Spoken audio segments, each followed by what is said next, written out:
The following content may contain suicide or self-harm topics. The truth about India or Indians leaving India. Huh? दोस्तों, अभी कुछ समय पहले विराट कोहली की अपनी फैमिली के साथ लंदन शिफ्ट होने की खबर सुर्खियों में थी, जिसको लेकर उनके कुछ फैंस में आउटरेज भी देखने को मिला कि why he is living India. But क्या आप जानते हैं कि कई सारे बॉलीवुड सेलिब्रिटीज एक्चुअल में फॉरेन पासपोर्ट को होल्ड करते हैं। वो काम यहाँ करते हैं पर वो यहाँ के सिटीजन नहीं है। और ये चीज केवल सेलिब्रिटीज तक ही सीमित नहीं है। क्या आपको पता है कि हर साल हजारों मिलेनियर्स इंडिया छोड़कर अब्रॉड शिफ्ट हो रहे हैं? जी हाँ, अगर 2023 की बात करें तो केवल उसे एक साल में 5100 HNIs यानी हाई नेटवर्थ इंडिविजुअल्स ने इंडिया को हमेशा के लिए छोड़ दिया। और 2024 में ये नंबर 4300 के आसपास है। That's a lot of people leaving. यही नहीं, इंडिया से हर साल लाखों स्टूडेंट्स स्टडी के लिए बाहर जाते हैं और इनमें से ज्यादातर कभी वापस लौट कर नहीं आते। और ये आंकड़ा हर साल तेजी से बढ़ता जा रहा है। 2022 में जहां 9,07,000 स्टूडेंट्स बाहर पढ़ रहे थे, वहीं 2024 में ये आंकड़ा 13,35,000 तक पहुंच गया है। इसके साथ ही हर साल इंडिया से हजारों लोग इलीगल तरीकों से यानी डंकी मारकर यूएस एंड कनाडा पहुंच रहे हैं। 2022 से 2023 के बीच सिर्फ एक साल में 97,000 इंडियंस को यूएस में इलीगली बॉर्डर क्रॉस करते हुए अरेस्ट किया गया। ये फिगर 2019 के मुकाबले 5 गुनी थी। और ये वो लोग हैं जिनको पकड़ लिया गया। ज्यादातर लोग पकड़े नहीं जाते। एजेंसीज बताती हैं कि अगर 10 लोग बॉर्डर क्रॉस करते हैं तो उनमें से केवल एक ही पकड़ में आ पाता है। अब इससे आप अंदाजा लगा सकते हैं कि कितने इंडियंस हर साल यूएस में इलीगली एंटर कर रहे हैं। Ultimately, they're leaving just because of the opportunities that were perceived to be over in America and over the last administration that was in. If you were somebody not from this country coming in, we would prop you up, give you a house, give you a debit card for you to use each month. It was quite literally insane because it's being funded by like American citizens and something that we didn't really support. एक तरह से देखा जाए तो India से एक बड़े mass scale पर माइग्रेशन चल रहा है। 2.8 million foreign nationals migrated to an OECD country. Do you know who topped this list? Indians. The question is why? Why are so many Indians renouncing the Indian citizenship? That's an interesting. दोस्तों, एक quit India movement वो था जिसे महात्मा गांधी ने Britishers के against शुरू किया था, और एक क्विट इंडिया मूवमेंट ये है जो कि साइलेंटली चल रहा है। पर आखिर इस माइग्रेशन की वजह क्या है? आखिर क्यों हर साल लाखों लोग अपनी मदरलैंड को छोड़कर अजनबियों के बीच उन देशों में जाकर बसना चाहते हैं जहां ना हमारी भाषा है, ना हमारा कल्चर है? और ये सब तब है जबकि हमें बार बार सुनने को मिलता है कि इंडिया वर्ल्ड की 5th लार्जेस्ट इकोनॉमी है और जल्द ही 3rd लार्जेस्ट इकोनॉमी बनने वाली है। ऐसे में इतने सारे लोगों के देश छोड़ने की वजह क्या है? वेल, तो इसकी कोई एक वजह नहीं है, कई सारी वजहें हैं। इन्हीं वजहों पर आज हम इस वीडियो में Also paired with America saying, hey, come here, we're going to give you money and a house to stay and whatnot. And India, it probably is not like a Indian first kind of thing. They probably have the same issue where it's like foreigners are coming in and taking their jobs. All of them are not the same. Some are running from police or someone. Discuss करने वाले, तो कहीं जाइएगा मत, बने रहिए मेरे साथ। We got to think about the majority. दोस्तों, इस माइग्रेशन का जो पहला रीजन है वो है better livelihood and better quality of life. जी हाँ, इंडिया से ज्यादातर लोग बेहतर रोजगार की तलाश में ही बाहर जाते हैं। इंडिया में एक अच्छी जॉब पाना या कोई बिजनेस एस्टेब्लिश कर पाना बड़ा मुश्किल है। आंकड़े बताते हैं कि पिछले कुछ सालों में अनएम्प्लॉयमेंट तेजी से बढ़ा है और पिछले 2 सालों से ते ऑल टाइम हाई पर चल रहा है। हालात इतने खराब है कि आईआईटी ग्रेजुएट्स को भी जॉब्स नहीं मिल पा रही हैं। 2024 में आईआईटीज का ओवरऑल प्लेसमेंट रेट 62% रहा, यानी 38% का प्लेसमेंट ही नहीं हो पाया। Same thing here in America, where you go and you pay for college, you get an absorbent amount of debt, you get a degree, and more than likely you're not going to get a job in that degree.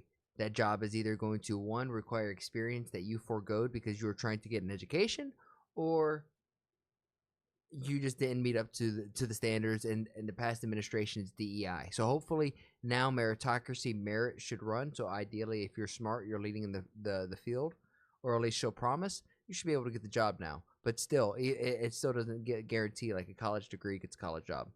वहीं अगर India के best engineering college की बात की जाए तो वहां भी 61% स्टूडेंट्स अनप्लेस्ड ही रह गए। इसी तरह अगर बिजनेसेस की बात की जाए तो इंडिया में 90% स्टार्टअप्स फेल हो जाते हैं। इनमें से 10% तो with in a year fail कर जाते हैं, जबकि 70% 5th ईयर तक क्लोज हो जाते हैं। This is the same exact stats as in America. Same exact stats for small businesses.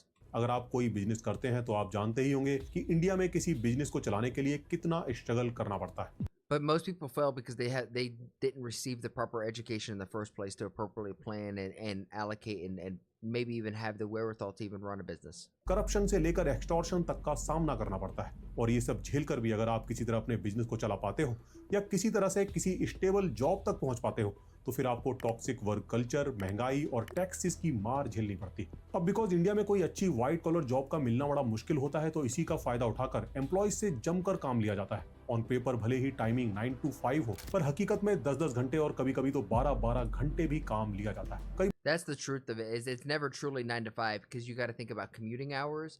Then you got to think about maybe a 4:45 Teams meeting that goes over to 5:15. You got to commute back. Plus, like as this kind of alluded to, you can get a job. Everyone's fighting for a job that probably no one's going to truly like. It just pays the best, but you're going to sit in a cubicle and be stripped away from all of your humanity, all of your individualism, बार तो which छुट्टी is वाले दिन भी powerful. काम दे दिया जाता है और आपको करना पड़ता है, क्योंकि अगर आप मना करते हैं तो आपके पीछे और तमाम लोग खड़े हैं जो कि इन कंडीशंस में काम करने को राजी हैं। तू कहाँ जा रहा है? ये पट्टा नहीं दिख रहा गले में? और आज तो संडे है भाई, कुत्तों का कोई संडे नहीं होता, कुत्ते सातों दिन कुत्ते ही होते हैं। ऐसा भी नहीं है कि देश में लेबर लॉज नहीं है, पर उन्हें सही से इम्प्लीमेंट करने की कोई पॉलिसी नहीं। अभी कुछ टाइम पहले पुणे में एक 26 साल की लड़की की डेथ इसी वर्क स्ट्रेस के चलते हो गई, जो कि नेशनल न्यूज भी बनी थी। इसके साथ ही वर्क प्लेस पर होने वाला harassment Sorry, Pi, I did not see your message. I didn't check the तोड़ DMs yet. देती है, और ये सभी चीजें मिलकर उनकी मेंटल एंड फिजिकल वेलबींग को बुरी तरह अफेक्ट करती हैं। पर ये सब झेल कर भी अगर आप किसी तरह से सर्वाइव कर पाते हैं तो फिर अगला नंबर आता है टैक्सेस का। जी हाँ, वीडियो के स्टार्टिंग में मैंने जिन HNIs के देश छोड़ने की बात की थी, उनके देश छोड़ने के पीछे सबसे बड़ा रीजन यहाँ का टैक्स स्ट्रक्चर है, जो कि जैसे ही आप ठीक ठाक कमाना शुरू करते हैं आपको चूसना शुरू कर देता है। इस टैक्स सिस्टम में कई तरह के टैक्सेस हैं, जैसे इनकम टैक्स, जो कि आपकी कमाई के हिसाब से 5% से लेकर 30% तक जाता है। अब इसमें समस्या ये है कि ये जो 30% वाला स्लैब है, God, income tax is so crazy to me. ये उस हर इंडिविजुअल पर लागू होता है जो Like when you get paid, whenever you make a purchase or a transaction, that transaction is also taxed. So why is the work that you put in taxed? Makes no कि sense to me. साल के 15 लाख से ज्यादा कमाता है। यानी अगर आप साल के 15 लाख से ज्यादा कमाते हैं तो आपकी उस कमाई का 30% सरकार टैक्स के रूप में आपसे ले लेगी। अगर आप किसी मेट्रो सिटी में रहते हैं और एक फैमिली को ओन करते हैं तो साल के 15-16 लाख की इनकम कोई बहुत ज्यादा नहीं। एक मेट्रो सिटी के हिसाब से ये इतनी भी ज्यादा नहीं है कि आप इसमें से कोई लग्जरी लाइफ मेंटेन कर पाए। इस इनकम में से टैक्स भरने के बाद जो बचेगा उससे बस आपके खर्चे ही पूरे पड़ेंगे, क्योंकि मेट्रो सिटीज में एक ठीक ठाक घर का रेंटल ही 25-30 हजार बैठ जाता है। इसके बाद बिजली का बिल, घर के खर्चे, बच्चों की स्कूल की Only 2% of Indians pay income tax. This YouTuber probably himself doesn't pay income tax. Can you define what the rules for how that 2% is allocated? Fees, Like only the गाड़ी का top fuel, top और अगर or like गाड़ी the very loan पर है bottom? तो उसकी किस्त, ये सब मिलाकर महीने के एंड में कुछ बचता नहीं। और अगर आप इसमें से भी किसी तरह से कुछ बचाने का सोचते हैं तो इसमें से भी सरकार अपना कट लेना नहीं भूलती। यहाँ लॉन्ग टर्म कैपिटल गेन पर 12.5% और शॉर्ट टर्म कैपिटल गेन पर 20% टैक्स आपको Wow, I wish it was that good in America. भरना पड़ेगा। यानी अगर आप कमाते हो तो उस पर आप टैक्स दोगे, अगर आप किसी I तरह wish से it was उसमें से that कुछ good in सेविंग कर America. लेते हो तो फिर आप उस पर टैक्स दोगे, और फिर उस सेविंग में से अगर आप कुछ खरीदते हो तो उस पर फिर से आप टैक्स दोगे। जी हाँ, अभी तक मैं डायरेक्ट टैक्स की बात कर रहा था, अब बात करते हैं इनडायरेक्ट टैक्स की, जो कि लगता है उन चीजों पर जिन्हें आप मार्केट से खरीदते हैं, और ये प्रोडक्ट के हिसाब से 5% से लेकर 28% तक जा सकता है। और ये वाला टैक्स हर उस इंसान को देना पड़ता है जो कि मार्केट से कुछ भी खरीदता है। और इसीलिए जो लोग ऐसा सोचते हैं कि हम तो टैक्स दे ही नहीं रहे तो हम क्यों टेंशन लें, वो इस गलतफहमी में ना रहें। अगर आप मार्केट से एक 5 रुपए का बिस्कुट का पैकेट भी खरीदते हो तो उस पर भी आपको टैक्स देना पड़ता है, और इसीलिए इंडिया में एक गरीब से गरीब आदमी भी टैक्स देता है। बट यहाँ मैं क्लियर कर दूं कि टैक्स देना बुरा नहीं है। देश के development 8 lakh is apparently $10,000 per year. I'd be getting taxed the fuck out. के लिए टैक्स बहुत जरूरी है, पर समस्या असल में तब आती है जब लोग देखते हैं कि आखिर इतना टैक्स भरने के बाद भी उन्हें रिटर्न में क्या मिल रहा है। क्या उनके बच्चों को फ्री एजुकेशन मिल रही है? क्या उन्हें फ्री हेल्थ फैसिलिटी मिल रही है? क्या उन्हें अच्छी रोड्स एंड एक सेफ एंड हेल्दी एटमॉस्फेयर मिल रहा है? और जब वो इन सब चीजों पर नजर डालते हैं तो फिर उन्हें सिर्फ हताशा ही मिलती है। I mean, that's the whole point of taxes. Is it's a social service where ideally everyone is paying a little bit of money so that people can get education, they can have police. The fire department is a very good idea because the fire department is ideally something that you pay for, but you never want to use. But it's there to keep the community safe, right? So I don't think people are against taxes. My issue, and I would want to see this in India's case, and I feel like this is probably true, is that a lot of the tax dollars probably go to just lining the bureaucrats' pockets and not actually to infrastructure and whatnot. Though I do have to say India is making a lot of strides on their infrastructure, the trains, and everything along those lines. Free education के नाम पर हमारे पास government schools हैं और free health facility के नाम पर government hospitals. Bro, I in think people दोनों are की क्या understanding. हालत है वो मुझे आपको बताने की जरूरत नहीं। इन दोनों Bro, I think people are not understanding where the prices are rising because you're also earning more than previous times. Yes, but just to keep this nice and simple, if this is our chart, right, and we're gonna go ahead and use red because red is bad. This is gonna be the price of cost, right? So it just kind of continuously rises, and recently it's just gone ridiculously high, right? India, this is, I think, true globally. I think this is a global issue, because then this is going to be the cost of earnings. Honestly, hold on. This is going to be the cost of like income now. Is it used to be like expenses? You could have like a dude who worked in a manufacturing job turning bolts and having a house and a boat and whatnot. And you're like, and having a wife with 3 kids, no issues, no problem. And then all of a sudden, sometime it crossed an inflation where like having one job was no longer enough. This is like the gig economy. This is where people had to start working more just so that they could try to fill this gap. But now the gap, honestly, is like this, where you're going to have to go above and beyond. Like, this is now no man's land. This is what really divides, this is the rich, and then this is the poors, in the sense. You know what I'm saying? Like, yes, we do make more money now, but inflation has outseated the growth of what the dollars earned are. दोनों ही जगहों पर मजबूरी में लोग तब जाते हैं जबकि उनके पास पैसे नहीं होते। अगर अच्छी एजुकेशन चाहिए या अच्छा इलाज चाहिए तो फिर वो आपको किसी प्राइवेट स्कूल या किसी प्राइवेट हॉस्पिटल में ही जाकर मिल सकता है। और in private schools and private hospitals की It's like this allocation of wealth and discrepancy is all over. It's an issue. 10,000 से 25,000 पर मंथ तक हो सकती है, और इसमें भी ट्रांसपोर्टेशन समेत अदर एक्सपेंसेस अलग से जोड़ लीजिए। प्राइवेट हॉस्पिटल में अगर किसी को किसी वजह से एडमिट होना पड़ जाए तो कुछ ही दिन में बिल लाखों में To me, a private hospital seems gross. पहुंच जाता है। तमाम लोग लंबी बीमारियों के चलते अपनी सारी जमा पूंजी गंवा देते हैं और सरकार से उन्हें कोई हेल्प नहीं मिलती। रोड्स एंड इंफ्रास्ट्रक्चर की बात करें तो नो डाउट हमने पिछले कुछ डेकेड्स में कई सारे मल्टी लेन हाईवेज को बनते देखा है, बट अनफॉर्चुनेटली ये भी फ्री नहीं है। इन पर चलने के लिए भी आपसे अच्छा खासा टोल वसूला जाता है। और मैं आपको बता दूं कि जब आप गाड़ी खरीदते हैं तब भी सरकार आपसे रोड टैक्स के नाम पर अच्छा खासा अमाउंट ले लेती है, जो कि कार की कीमत का 20% तक हो सकता है। पर फिर जब आप उस कार को हाईवे पर लेकर जाते हैं तो फिर आपको दोबारा टैक्स भरना पड़ता है। तो कुल मिलाकर इंडिया में एक एवरेज टैक्स पेयर खुद को ठगा हुआ महसूस करता है, क्योंकि जितना वो देता है उसके बदले उसे मिलता कुछ भी नहीं है। जो मिडिल क्लास है, जो Same in America. Middle class भी नहीं बोल रहा, जो tax This is what I'm saying. From India and America, it may be slightly different, but it's all the same.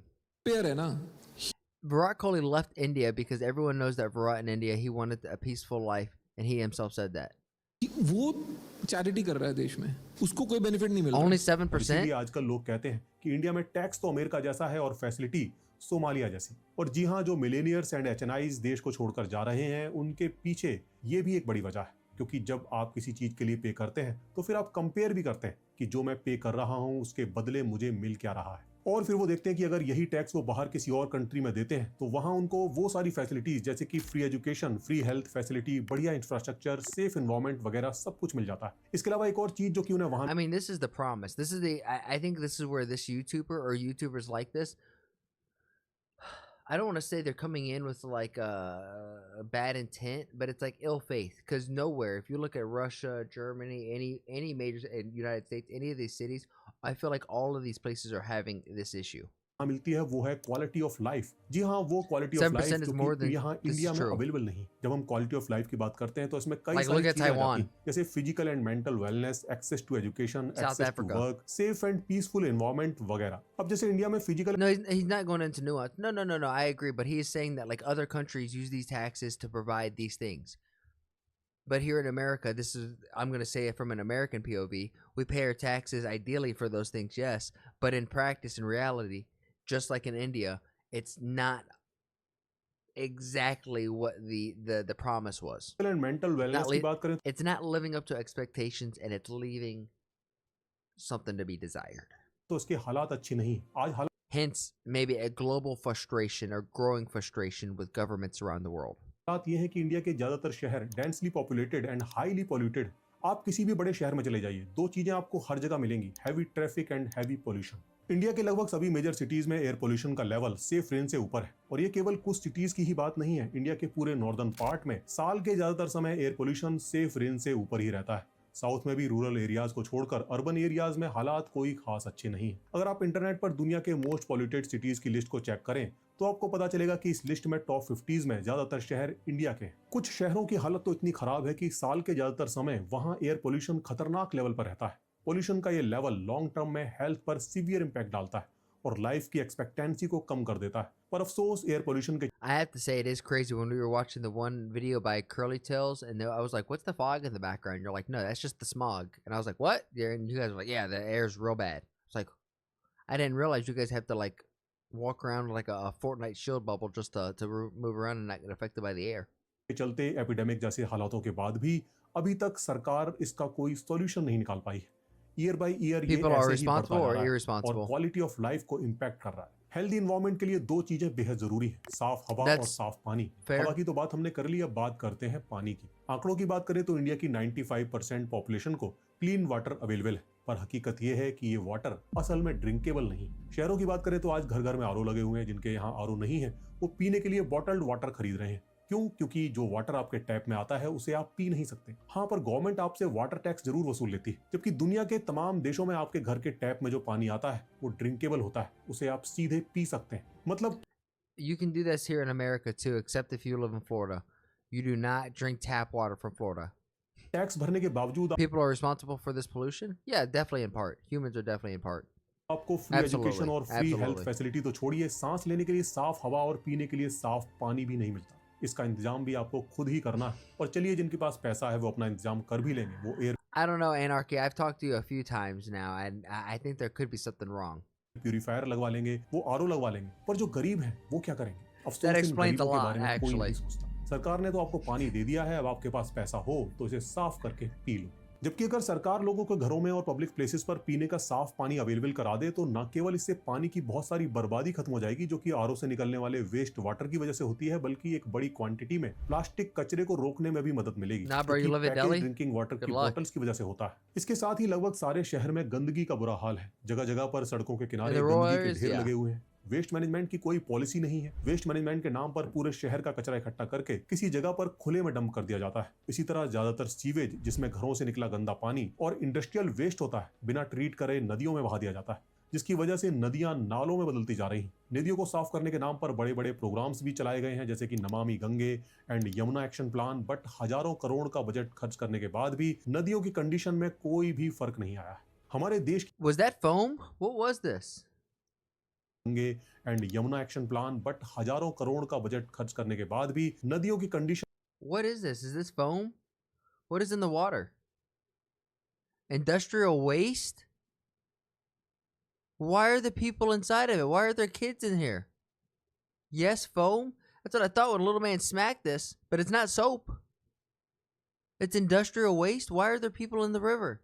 में कोई भी फर्क नहीं आया है। हमारे देश की एक और बड़ी समस्या जो लोगों को देश छोड़ने पर मजबूर कर रही है वो है यहाँ का लॉ सिस्टम। अगर आपका कभी इससे सामना नहीं हुआ है तो आप बड़े लकी हैं और उम्मीद कीजिए कि आपका कभी इससे सामना ना हो। लोग जस्टिस पाने की उम्मीद में इस सिस्टम की शरण में जाते हैं, पर इस जस्टिस को पाने के पूरे प्रोसेस में जो कुछ उनको झेलना पड़ता है उससे उन्हें अपने साथ हुआ इनजस्टिस कम लगने लगता है। ये कुछ ऐसा है जैसे सरदर्द के इलाज के लिए कोई आपके पैर पर हथौड़ा मार दे, फिर आपके पैर में इतना दर्द होगा कि आप सर दर्द भूल जाएंगे। पहले स्टेप से ही ये सिस्टम आपको हैरेस करना शुरू कर देता है। जैसे अगर आपके साथ कोई इंसिडेंट हुआ है जिसकी रिपोर्ट लिखाने आप पुलिस में जाते हैं तो सबसे पहली मुश्किल तो आपको रिपोर्ट लिखाने में ही फेस करनी पड़ती है। Gujarat is the ऊपर से river, प्रेशर ना correct? हो या कोई चर्चित मामला That's ना the हो, river that पुलिस was आसानी cleaned से up? आपकी रिपोर्ट ही नहीं लिखती। अगर लिख भी लेती है तो फिर उस पर कोई एक्शन नहीं लेती। लीगल प्रोसेस इतना सुस्त और थका देने वाला है कि केस सालों तक चलते रहते हैं। कई बार तो लोग जस्टिस की आस में इंतजार करते करते मर जाते हैं। पर Oh, so sad. So sad. I feel so bad for this whole case, the Atul case. Tragic. उनके जीते जी उन्हें जस्टिस नहीं मिल पाता। इस लॉ सिस्टम में इतने लूप होल्स हैं कि कोई भी किसी को भी आसानी से झूठे मामले में फंसा सकता है। भले उस इंसान पर बाद में आरोप साबित ना हो, पर फिर भी खुद को बेगुनाह साबित करने के पूरे प्रोसेस में उसे कोर्ट कचहरी के सालों तक चक्कर काटने पड़ सकते हैं, जो कि अपने आप में एक हैरेसमेंट है। कई बार तो लोग इस हरेसमेंट से तंग आकर अपनी जान तक दे देते हैं। इसके साथ ही देश में चलने वाली घटिया पॉलिटिक्स और करप्शन अपने आप में एक बड़ी समस्या है, जो आम आदमी को लॉलीपॉप पकड़ाती है, मिडिल क्लास को चूसती है और पूंजीपतियों की झोली भरती है। 2022 में publish What are they doing? Offering like free social programs? Vote for us and we'll give you free internet. We'll give you free internet for a year. Yeah, because you did it. That's right. You did it. World inequality report में India को दुनिया के उन चुनिंदा देशों में शामिल किया गया है जो कि income and wealth Yeah, the inequality में British pretty much top suck. पर है। ये रिपोर्ट बताती है कि इंडिया में ये इनइक्वालिटी लगातार बढ़ती जा रही है, यानी अमीर और अमीर होते जा रहे हैं और गरीब होते जा रहे हैं। और ये ऐसे ही नहीं हो रहा है, इसके बड़े क्लियर रीजंस हैं जिनको बड़ी आसानी से समझा जा सकता है। किसी भी सोसाइटी में इनइक्वालिटी तब बढ़ती है जब समाज में सबको इक्वल अपॉर्चुनिटीज नहीं मिलती। अब जरा सोचिए कि क्या हमारे देश में एक गरीब के बच्चे को भी वही education, sports and health facilities मिलती हैं जो कि एक अमीर के बच्चे को अवेलेबल? जवाब आप सभी जानते हैं। जाहिर सी बात है, जब उसे सेम फैसिलिटीज ही नहीं मिलेंगी तो फिर उसका पिछड़ना तय है। फिर तो गरीब पीढ़ी दर पीढ़ी गरीब ही बना रहेगा और अमीर लगातार और अमीर होता जाएगा। कई बार तो लगता है कि इंडिया में अब तक जितनी भी सरकारें रही हैं उन्होंने जानबूझकर ऐसी पॉलिसीज बनाई हैं ताकि पावर कुछ चुनिंदा लोगों के हाथों में ही बनी रहे। वरना क्यों आज तक देश में सभी को फ्री में क्वालिटी एजुकेशन अवेलेबल नहीं? शायद इसलिए क्योंकि अगर सब पढ़ लिख गए तो फिर उन्हें भेड़ बकरियों की तरह हाँका नहीं जा सकेगा। उनकी मजबूरियों का फायदा उठाकर उनका एक्सप्लॉयटेशन नहीं किया जा सकेगा। उन्हें जाति धर्म की राजनीति में उलझाकर फ्री बीज का लालच देकर आसानी से उनका वोट हासिल नहीं किया जा सकेगा। कम पढ़े लिखे लोग अपनी जिंदगी की भागदौड़ में उलझे रहेंगे। नेता और पूंजीपति मिलकर आराम से देश को लूटते रहेंगे और उनसे कोई भी सवाल नहीं पूछेगा। आप जरा देखिए कैसे बेफजूल के मुद्दों में यहाँ की जनता को उलझा। A little bit, if I'm picking up what I'm putting down of this, there is a little bit of like, some people are never going to be educated enough to, like, I don't want to say make their own decisions. That's not the right saying, but like, if there's a village or a town that's kind of profitable, I think you kind of leave that alone and let it be. हुआ है कोई Hindu Because they don't send their kids to government schools. They can't get into top colleges, but they can. राष्ट्र बनाने की बातें कर रहा है तो कोई मस्जिद के नीचे I'm मंदिर ढूंढ रहा है। misunderstanding that कम्युनल हेट्रेड को खुलेआम बढ़ावा दिया This person is trying to play both sides. I at least he's playing devil's advocate. I respect that. जा रहा है, मगर एजुकेशन, हेल्थ, इनोवेशन पर कोई ध्यान नहीं दे रहा है। क्या ऐसे में हम उम्मीद कर सकते हैं कि इंडिया एक डेवलप्ड कंट्री बन पाएगा? 80s में इंडिया और चाइना लगभग हर मामले Yeah, no, poor people have more quotas, or at least it feels like the burden of quotas definitely fall more on their shoulders, but they don't know how to access. And there's a certain level, and this is what I'm trying to politely beat around the bush with, is you can bring a lot of uneducated people to, you know, social services and try to get them lined up. But at the end of the day, they gotta start learning how to fend for themselves. It's harsh, but it's true. में बराबर थे, फिर चाहे वो economy हो या फिर Like you help them out, obviously set up the program, do everything, try to make Connect work. It's like kind of what I do in my day-to-day job, so I see the realities of this. It's kind of why I'm speaking on it. Is like sometimes you could bring a horse to water, doesn't mean they're gonna drink. Innovation पर आज तस्वीर पूरी There has to be some level of self motivation. You know what I mean? तरह से बदल चुकी है। 1991 में इंडिया और चाइना की जीडीपी पर कैपिटा लगभग बराबर थी, पर आज चाइना की जीडीपी पर कैपिटा इंडिया से 5 गुना ज्यादा है। आज दुनिया में पर कैपिटा रैंकिंग में चाइना की रैंक 70 है और इंडिया की 141। हंगर इंडेक्स की बात करें तो वहां भी हमारी रैंक 105 है, जो कि हमारा सर शर्म से झुकाने के लिए काफी है। जबकि चाइना इस इंडेक्स में टॉप पोजीशन पर बैठा हुआ है। प्रेस फ्रीडम इंडेक्स में भी हमारी रैंकिंग लगातार गिरती जा रही है। इनोवेशन इंडेक्स की बात करें, I'm gonna ask a dumb question, guys. I'm gonna ask a dumb question in the room. Idiot kid here, or man now. What is a free press ranking? What does that mean? What does that ranking mean?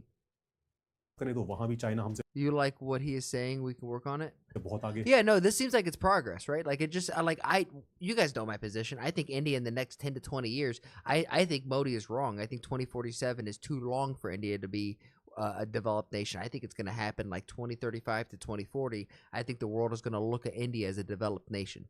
I think India is doing a lot of things correctly because it does mirror America a lot.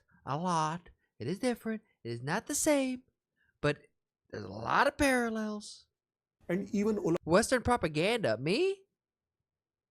No, I'm looking at you from a Western POV. I'm trying to give you like the most fair, authentic POV that I can give. Olympic medals की बात करें तो वहां भी China ने हमें एक बहुत बड़े मार्जिन I'm deep state. से पीछे किया हुआ है। पहले से Press ranking? What is press? Oh, press ranking is Western propaganda? Deep state stuff? Is that what you're trying to tell me? Olympic में चाइना ने 40 गोल्ड मेडल्स जीते हैं और रैंकिंग में वो यूएस के बाद सेकंड पोजीशन पर बैठा हुआ है। और हम कहाँ हैं आप खुद ही चेक कर लें। दोस्तों और भी बहुत कुछ है जो कि मैं आपको बता सकता हूँ, बट मैं आपको ज्यादा डिप्रेस नहीं करना I thought you were telling me. I was like, the fuck are you guys talking about? देश छोड़कर बाहर सेटल होने के लिए मजबूर कर रही हैं, क्योंकि उन्हें वहाँ एक अच्छा healthy living and working environment मिल रहा है, साफ हवा मिल रही है, साफ पानी मिल रहा है, बढ़िया इंफ्रास्ट्रक्चर मिल रहा है, साथ ही उन्हें अपने पे किए हुए टैक्सेस की बेटर ROI मिल रही है। यानी कुल मिलाकर उन्हें वहां अपने और अपने बच्चों के लिए एक बेटर फ्यूचर मिल रहा है, तो वो क्यों ना जाएं? इंडिया को छोड़ने में उनको तो फायदा ही फायदा है। अगर उनके इंडिया छोड़ने से किसी को नुकसान है तो वो उन लोगों को जो इंडिया में रह रहे हैं, क्योंकि अगर ये माइग्रेशन इसी तरह से चलता रहा तो हम आने वाले टाइम में न केवल बहुत सारा टैलेंट लूज करने वाले हैं, बल्कि इससे इंडिया की ग्रोथ पर भी काफी निगेटिव इंपैक्ट पड़ने वाला है। अगर इस माइग्रेशन को रोकना है तो गवर्नमेंट को कुछ सीरियस मेजर्स लेने होंगे। सबसे पहला काम तो ये करना होगा कि क्वालिटी ऑफ लाइफ को इंडिया में बेहतर बनाया जाए। एयर पोल्यूशन जो कि लगातार बढ़ता ही जा रहा है, उसे रोकने के लिए कुछ सीरियस कदम उठाने होंगे। हम इस मामले में चाइना से सीख सकते हैं कि कैसे उन्होंने बीजिंग की एयर क्वालिटी को कुछ ही सालों के अंदर नॉर्मल रेंज में ला दिया। हमें साफ Okay, so is this propaganda that over in China they basically have like giant air filters on the sides of like large skyscrapers to help with the air pollution? Because if so, that's something you guys could do. That sounds like a cool idea. Shit, some of our cities starting to need that. साफ सफाई पर भी बहुत ज्यादा And Shubi, it is true to see, like, it is nice to see sometimes the dark sides of where you live. For example, most Americans have no idea how bad idea Skid Row is here in America. It's literally like a third world country inside of America, and so many people don't understand how big it is, how real it is. There's an app. We have a literal app where you could see where people have pooped on the street for human feces, like not all around the United States, just mostly in California. California is a fucking weird place. I don't know what to tell you guys, but like there's an app over there for that. ध्यान देना होगा। Waste management की कोई robust policy बनानी होगी ताकि शहरों को और नदियों को कचरे से मुक्त किया जा सके। इसके साथ ही हमें देश में एक हेल्दी वर्किंग एनवायरनमेंट तैयार करना होगा। टॉक्सिक वर्क कल्चर पर लगाम लगानी पड़ेगी और इसके लिए जरूरी है कि लेबर लॉज का सही से इम्प्लीमेंटेशन किया जाए। टैक्स स्ट्रक्चर को भी कॉम्पिटिटिव बनाना होगा, क्योंकि आज की डेट में दुबई एंड सिंगापुर ये दो डेस्टिनेशन ऐसी बन चुकी हैं जो कि अपने tax structure and ease of doing business की वजह से इंडियन मिलेनियर्स को बहुत ज्यादा अट्रैक्ट कर रही हैं। I have the actual best idea for Modi. So Modi, if you listen to this, I'm speaking to you, PM Modi. Create a crypto coin, get yourself off a fiat currency, go crypto, and then off every transaction, every fee, the money that's built off fees go into building infrastructure, to the education and whatnot, and allow people to buy into that. One, generating the wealth of that coin, creating value to it. Right, and then you have you have revolutionized a new way for a government to earn money that's outside of taxing people, war, and export. India can't that much risk in crypto? No, it wouldn't be that risky. You know what I mean? It really wouldn't be, because if you show that, you could show that the fees are being like funded, right? Like like Modi isn't putting it in his pocket; it's going straight back into India, fulfilling education, fulfilling healthcare, infrastructure. It would actually create a social it would change the game for how nations create and manage their currencies in the future. India के legal system and judiciary में भी एक बड़े reform की जरूरत है ताकि लोगों को जस्टिस पाने के लिए हैरेस ना होना पड़े। हमें एजुकेशन सिस्टम पर भी बहुत काम करना होगा। हर बच्चे को, फिर चाहे वो किसी भी इनकम क्लास से आता हो, सबको फ्री में एक क्वालिटी एजुकेशन मिले, ये एंश्योर करना होगा। साथ ही हमें खुद पर भी काम करना होगा। हमें अपनी प्रायोरिटीज पर ठीक से विचार करना होगा। हमें बेफिजूल के मुद्दों को छोड़कर उन मुद्दों पर फोकस करना होगा जिनके जरिए हम अपनी और अपने देश के लोगों की लाइफ में कोई पॉजिटिव चेंज ला पाएं। हमें लोकतंत्र की शक्ति को पहचानना होगा। हमें सरकारों को मजबूर करना पड़ेगा कि वो बेसिक मुद्दों पर ध्यान दें। तो दोस्तों, ये कुछ चीजें हैं जो मुझे समझ आती हैं। बाकी आपको क्या लगता है, क्या किया जा सकता है, क्या किया जाना चाहिए, वो आप मुझे कमेंट्स में बता सकते हैं। So that's all for this video. आपने No, this is I would be interested in watching this later on. I'm still standing on what I'm saying earlier, though. I think India is going to be a beautiful place. I think it is a beautiful place, but I think it's going to become, at least I hope it becomes like a tourist attraction. You know what I mean? I would like to see more traveling there. I would like to see, I don't know. I can't wait to see what it's going to become. You guys know I'm invested in Indian stocks now, so I'm kind of like a little biased. Of course, I want India to win. China was never colonized by the Britishers. The British never looted $64 trillion from India. We are not growing, we're recovering. Pi, that's exactly why I'm saying, if you guys like literally call it India bit, or like India coin, or just Indie coin, right? And all of the fees that go to that fund the programs around India, allow people to invest in it, grow their individual net worth, and everybody, not just the government gets more money, but the individual who invests in India also gets more money. If you're picking up what I'm putting down, then please like the video, subscribe, and if you really like it, then share it with some of your friends.